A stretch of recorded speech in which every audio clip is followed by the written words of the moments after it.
नमस्कार, स्वागत है आपका आपके अपने चैनल उज्जवल जीके में। और मैं हूं सीमा तेजस। आज हम पढ़ने जा रहे हैं सेकंड ग्रेड टीचर एग्ज़ाम के पेपर फर्स्ट हिस्ट्री का महत्वपूर्ण टॉपिक दिल्ली सल्तनत एवं मेवाड़, और इसके महत्वपूर्ण 69 प्रश्नोत्तर आज हम देखने वाले हैं। अगर आपको वीडियो पसंद आती है तो ये लाइक शेयर ज़रूर करें और चैनल को सब्सक्राइब कर लें अगर चैनल पर नए हैं। तो चलिए पढ़ना शुरू करते हैं। पहला प्रश्न आज का हमारा, गुहिल वंश को सूर्यवंशी बताया है। तो गुहिल वंश को सूर्यवंशी बताया है गौरीशंकर ओझा एवं दशरथ शर्मा ने। सेकंड क्वेश्चन है हमारा, गुहिल वंश को ब्राह्मण बताया है। तो गुहिल वंश को ब्राह्मण वंश बताया है गोपीनाथ शर्मा ने। गौरीशंकर ओझा दशरथ शर्मा मानते हैं गुहिल वंश को सूर्यवंशी और गोपीनाथ शर्मा ब्राह्मण मानते हैं गुहिल वंश को। मेवाड़ राजवंश की कितनी शाखाएं थी? 2 शाखाएं थी, गुहिल और सिसोदिया। मेवाड़ राजवंश की कितनी शाखाएं थी? 2 शाखाएं थी, गुहिल एवं सिसोदिया। गुहिल शासकों को ईरान के बादशाह नौशेर खां की संतान किसने माना है?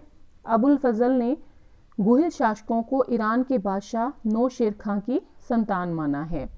मेवाड़ के 3 प्राचीन नाम हैं, प्रागवाट, मेदपाट और शिवी जनपद। मेवाड़ में शामिल 5 जिले हैं, चित्तौड़गढ़, राजसमंद, उदयपुर, प्रतापगढ़ और भीलवाड़ा। चित्तौड़गढ़, राजसमंद, उदयपुर, प्रतापगढ़, भीलवाड़ा, ये 5 जिले शामिल है किसमें? मेवाड़ में। गुहिलादित्य गुहिल ने गुहिल वंश की स्थापना कब की? गुहिलादित्य अथवा गुहिल ने गुहिल वंश की स्थापना 566 ईस्वी में की है। गुहिल ने अपनी राजधानी किससे बनाया? तो गुहिल ने अपनी राजधानी बनाया है नागदा को। गुहिल वंश की शाखाओं की बात करें तो पहले भी हम 2 शाखा देख चुके हैं, रावल शाखा एवं राणा या सिसोदिया शाखा। तो देखिए मेवाड़ राजवंश की 2 शाखाएं हैं, गुहिल एवं सिसोदिया। इसी को हम रावल शाखा कह देते हैं और राणा या सिसोदिया शाखा कह देते हैं। गुहिलादित्य की कुल देवी की बात करें तो बाण माता जो है वो गुहिलादित्य की क्या है? कुल देवी हैं। गुहाद्वितीय के या गुहिलादित्य के कुल देवता कौन थे? एकलिंग जी। कुल देवी थी बाण माता और गुहाद्वितीय के कुल देवता थे एकलिंग जी। नेक्स्ट है बप्पा रावल।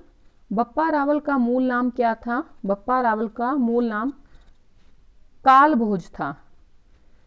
बप्पा रावल किसके शिष्य थे? तो बप्पा रावल हारित ऋषि के शिष्य थे और इनके आशीर्वाद से ही, हारित ऋषि के आशीर्वाद से ही चित्तौड़ पर बप्पा रावल ने क्या किया था?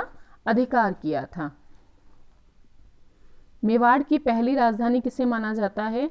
नागदा को मेवाड़ की पहली राजधानी माना जाता है। अगर हम मेवाड़ की दूसरी राजधानी की बात करें तो आहड़ को या अल्लट को मेवाड़ की दूसरी राजधानी माना जाता है। पहली राजधानी की स्थापना नागदा की किसने की थी? बप्पा रावल ने। और अगर हम बात करें आहड़ की स्थापना किसने की थी मेवाड़ की दूसरी राजधानी की? तो जैत्र सिंह ने। नेक्स्ट है मेवाड़ की तीसरी राजधानी। तो मेवाड़ की तीसरी राजधानी चित्तौड़ है। पहली राजधानी कौन सी? नागदा, दूसरी आहड़ और तीसरी चित्तौड़। ठीक है। बप्पा रावल ने 734 ईस्वी में किस मौर्य शासक को पराजित करके चित्तौड़ पर अधिकार किया था? तो मान मौर्य या को बप्पा रावल ने 734 ईस्वी में पराजित करके चित्तौड़ पर अधिकार किया था। बप्पा रावल ने अपनी राजधानी किससे बनाया था? तो नागदा को और उदयपुर को। पहले नागदा को बनाया था और फिर उदयपुर को बनाया था बप्पा रावल ने अपनी राजधानी। और मेवाड़ की पहली राजधानी भी नागदा कहलाती है। लकुलिश संप्रदाय पीठ के संस्थापक कौन हैं? लकुलिश संप्रदाय पीठ के संस्थापक हैं बप्पा रावल। अच्छा, नागदा की बात करें तो नागदा कहाँ पे है? उदयपुर में। सॉरी, देखिए बप्पा रावल ने अपनी राजधानी किससे बनाया था? नागदा को बनाया था। और नागदा कहाँ पे है? उदयपुर में। ठीक है, 2 राजधानियां नहीं है, एक ही है नागदा। जो बप्पा रावल ने नागदा उदयपुर को अपनी राजधानी बनाया था। लकुलिश संप्रदाय की पीठ के संस्थापक कौन थे? बप्पा रावल। बप्पा रावल ने कैलाशपुरी में किस मंदिर की स्थापना की थी? बप्पा रावल ने कैलाशपुरी में एकलिंगनाथ जी की स्थापना की थी। अल्लट ने अपनी राजधानी किससे बनाया था? अल्लट ने आहड़ को अपनी राजधानी बनाया था। अल्लट की बात करें तो अल्लट का मूल नाम अलूरावल था। अल्लट का मूल नाम क्या था? अलूरावल। किस शासक ने आहड़ को अपनी राजधानी बनाकर वहां वराह मंदिर का निर्माण करवाया? अल्लट ने आहड़ को अपनी राजधानी बनाया और फिर वहां पर वराह मंदिर का निर्माण करवाया। मेवाड़ में सर्वप्रथम नौकरशाही का संस्थापक कौन माना जाता है? अल्लट मेवाड़ में सर्वप्रथम नौकरशाही का संस्थापक माना जाता है। नेक्स्ट है, दिल्ली सल्तनत के किस शासक ने जैतर सिंह के शासनकाल में मेवाड़ पर आक्रमण किया? इल्तुतमिश ने जैतर सिंह के शासनकाल में मेवाड़ पर आक्रमण किया था। नागदा से देखिए 12 किलोमीटर दूर यह आक्रमण हुआ था।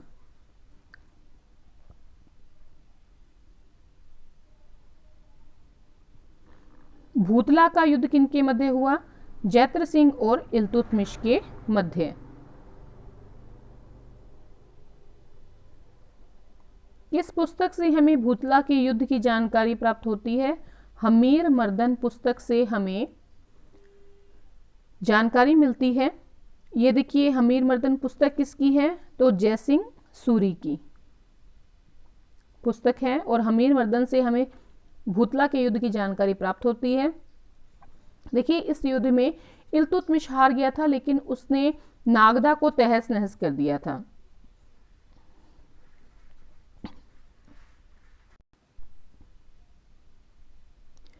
जब जैतर सिंह ने इल्तुतमिश ने जब नागदा को तहस नहस कर दिया तो क्या हुआ? जैतर सिंह ने मेवाड़ की नई राजधानी किसे बनाया? चित्तौड़ को बनाया। जैतर सिंह के अंतिम समय में दिल्ली के किस सुल्तान ने मेवाड़ पर आक्रमण किया था? नासिरुद्दीन महमूद ने जैतर सिंह के अंतिम समय यानी कि 1248 ईस्वी में क्या किया था? मेवाड़ पर आक्रमण किया था, लेकिन ये आक्रमण सफल नहीं हो पाया था।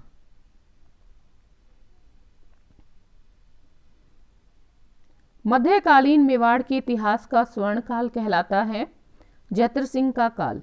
जैतर सिंह का काल क्या कहलाता है? मध्यकालीन मेवाड़ के इतिहास का स्वर्ण काल। गयासुद्दीन बलबन ने मेवाड़ पर आक्रमण किसके समय में किया था? तो मेवाड़ शासक तेज सिंह के समय में किया था। 1250 से लेकर 1273 का काल जो है वो तेज सिंह का काल है और उस समय नासिरुद्दीन महमूद जो है दिल्ली का शासक था। नेक्स्ट है, राजस्थान की सबसे प्राचीन चित्र शैली, मेवाड़ चित्र शैली जो है वो राजस्थान की सबसे प्राचीन चित्र शैली है और ये मूल चित्र शैली भी कहलाती है। मेवाड़ चित्र शैली जो है वो मूल चित्र शैली भी कहलाती है। राजस्थान की मेवाड़ चित्र शैली की शुरुआत जो हुई है वो तेज सिंह के समय में 1250 से 1273 के बीच में हुई है। राजस्थान की मेवाड़ चित्र शैली की शुरुआत तेज सिंह की रानी जैतल देवी ने चित्तौड़ के किस मंदिर का निर्माण करवाया था? तो श्याम पाशर्वनाथ मंदिर का निर्माण करवाया था तेज सिंह की रानी जैतल देवी ने। मेवाड़ चित्र शैली का पहला चित्रित ग्रंथ क्या कहलाता है? श्रावक प्रतिक्रमण सूत्र चूर्णी। ये मेवाड़ चित्र शैली का प्रथम चित्रित ग्रंथ है। नेक्स्ट है, श्रावक प्रतिक्रमण सूत्र चूर्णी के चित्रकार कौन है? तो आहड़ के कलचंद्र हैं और लगभग 1260 ईस्वी में कलचंद ने क्या किया था? श्रावक प्रतिक्रमण सूत्र चूर्णी को चित्रित किया था। किस ग्रंथ से पता चलता है कि मेवाड़ शासक समर सिंह ने अलाउद्दीन खिलजी के सेनापति उलुग खां से या शाही सेना से कर वसूल कर उसे गुजरात जाने दिया? तो ये हमें पता लगता है जिन प्रभ सूरी के तीर्थकल्प के अनुसार।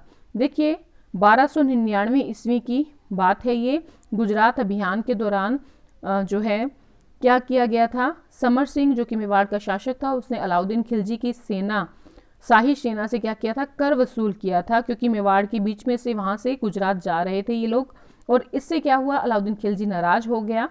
और ये सारी जानकारी कौन देता है, जिन प्रभ सूरी का तीर्थकल्प। अगर हम बात करें समर सिंह के शासनकाल की, तो समर सिंह का शासनकाल जो है वो है 1273 से 1302 ईस्वी। रावल रतन सिंह का शासनकाल 1302 से 1303 ईस्वी किसका शासनकाल है, रावल रतन सिंह का शासनकाल है। नेक्स्ट है रावल शाखा के अंतिम शासक रतन सिंह के समय मेवाड़ पर दिल्ली के किस शासक ने आक्रमण किया था, अलाउद्दीन खिलजी ने आक्रमण किया था रावल शाखा के अंतिम शासक रतन सिंह के समय 1303 ईस्वी में। और इसी समय पहला साका हुआ था।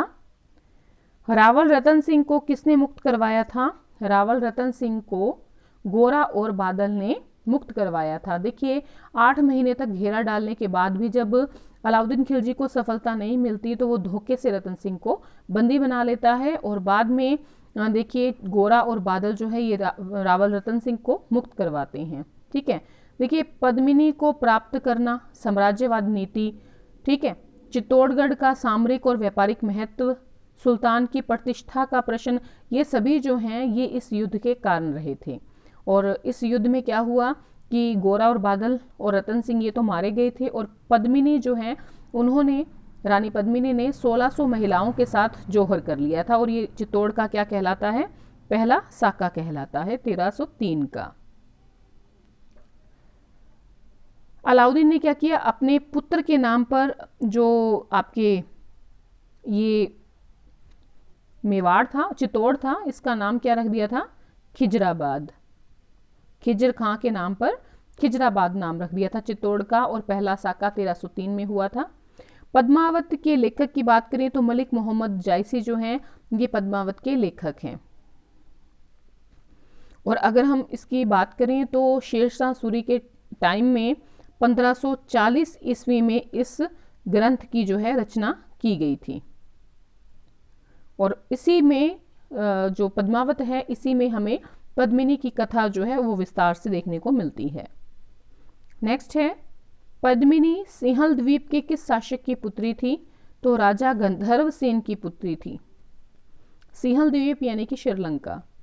अलाउद्दीन खिलजी के सामने पद्मिनी के सौंदर्य का वर्णन किसने किया था, तो राघव चेतन ने सौंदर्य का वर्णन किया था। देखिए तांत्रिक ब्राह्मण था और इसको अपमानित किया था किसने, रावल रतन सिंह ने। तो ये वहां से अलाउद्दीन खिलजी के पास चला जाता है और पद्मिनी के सौंदर्य का वर्णन करता है। ठीक है, आगे है तारीख फरिश्ता के लेखक। तारीख फरिश्ता के लेखक मोहम्मद कासिम फरिश्ता। और इसमें भी पद्मिनी की कथा का वर्णन हमें प्राप्त होता है। सलहदी की किस रचना में पद्मिनी का वर्णन है, सीता चरित्र जो सलहदी की रचना है इसमें पद्मिनी का वर्णन है। अबुल फजल ने अपनी किस रचना में पद्मिनी का वर्णन किया, अकबरनामा में अबुल फजल ने पद्मिनी का वर्णन किया है।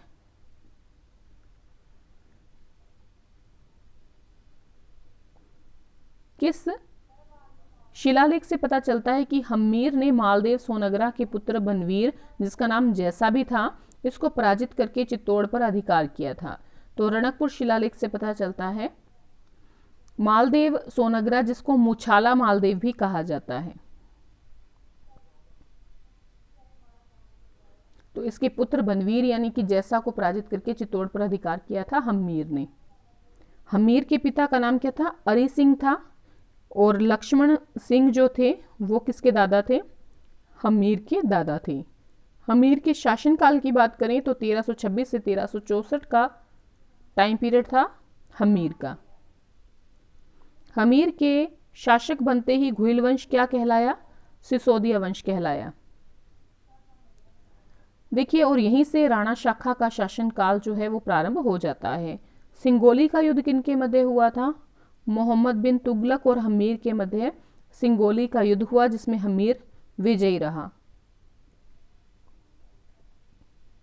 हम्मीर को विषम घाटी पंचानन कीर्ति स्तंभ प्रशस्ति में कहा गया है। राणा क्षेत्र सिंह या राणा खेता एक ही बात है। और इनका शासनकाल क्या है राणा क्षेत्र सिंह का, 1364 से लेकर 1382 ईस्वी। किसके समय में एक बंजारे ने पिछोला झील का निर्माण करवाया? तो राणा लाखा के समय में, या इन्हीं को राणा लक्ष्य सिंह भी कहा जाता है। तो राणा लाखा या राणा लक्ष्य सिंह के समय में जो है एक बंजारे ने, बिच्छू नाम था उस बंजारे का, उसने पिछोला झील का निर्माण करवाया। राणा लाखा का विवाह किसके साथ हुआ था? मारवाड़ की राजकुमारी हंसाबाई से हुआ था, और इस शर्त पर हुआ था कि दोनों से उत्पन्न जो संतान होगी या पुत्र होगा वो मेवाड़ का अगला शासक बनेगा, यानी कि किसके बाद? राणा लाखा के बाद।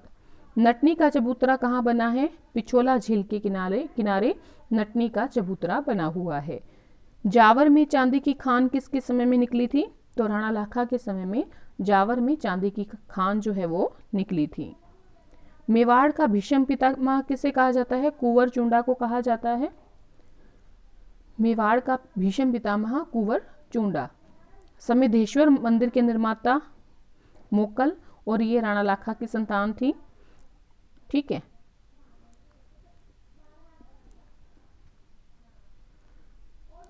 आगे है, देखिए चित्तौड़गढ़ दुर्ग जो है यहीं पर ये मंदिर स्थित है, समिधेश्वर मंदिर। समिधेश्वर मंदिर का मूल नाम जो है वो त्रिभुवन नारायण मंदिर था। इस मंदिर का निर्माण तो देखिए राजा भोज ने करवाया था पहले, और वर्तमान में इस मंदिर को मोक्कल मंदिर कहा जाता है, और मोक्कल ने समिधेश्वर मंदिर का निर्माण करवाया था। राणा लाखा और हंसाबाई के पुत्र की बात करें तो मोक्कल जो है ये राणा लाखा या और हंसाबाई का पुत्र था। मोक्कल की हत्या कब हुई थी और कहाँ पर हुई थी? 1433 में जीलवाड़ा नामक स्थान पर हुई थी। मोक्कल की हत्या 1433 में जीलवाड़ा नामक स्थान पर। और देखिए किसने हत्या की थी? मेरा ने और चाचा ने, मेरा व चाचा ने हत्या की थी। राणा सांगा के समय दिल्ली सल्तनत का शासक कौन था? सिकंदर लोदी जो है वो राणा सांगा के समय दिल्ली सल्तनत का सुल्तान था। खातौली का युद्ध जो है राणा सांगा और इब्राहिम लोदी के मध्य हुआ। किसके मध्य हुआ खातौली का युद्ध? राणा सांगा और इब्राहिम लोदी के मध्य। बाड़ी का युद्ध कब और किन के मध्य हुआ था? बाड़ी का युद्ध 1518 में राणा सांगा और इब्राहिम लोदी के मध्य हुआ था। पानीपत के प्रथम युद्ध में बाबर ने किसे पराजित किया? इब्राहिम लोदी को पराजित किया था पानीपत के प्रथम युद्ध में बाबर ने। दिल्ली सल्तनत का पतन कब हुआ? तो दिल्ली सल्तनत का जो पतन है 1526 में हुआ। देखिए इब्राहिम लोदी मारा गया और बाबर ने मुगल वंश की नींव जो है यहाँ पर 1526 में डाली।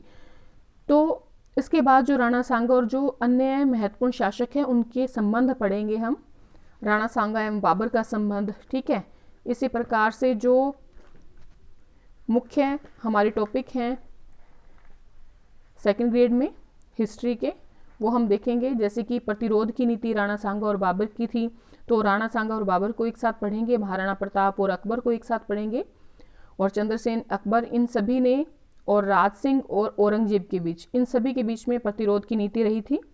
तो ये सभी हम अलग से देखेंगे वीडियो में। तो आज के लिए इतना ही। अगर वीडियो पसंद आई है तो लाइक करें, शेयर करें, कमेंट करके बताएं वीडियो आपको कैसी लगी। धन्यवाद।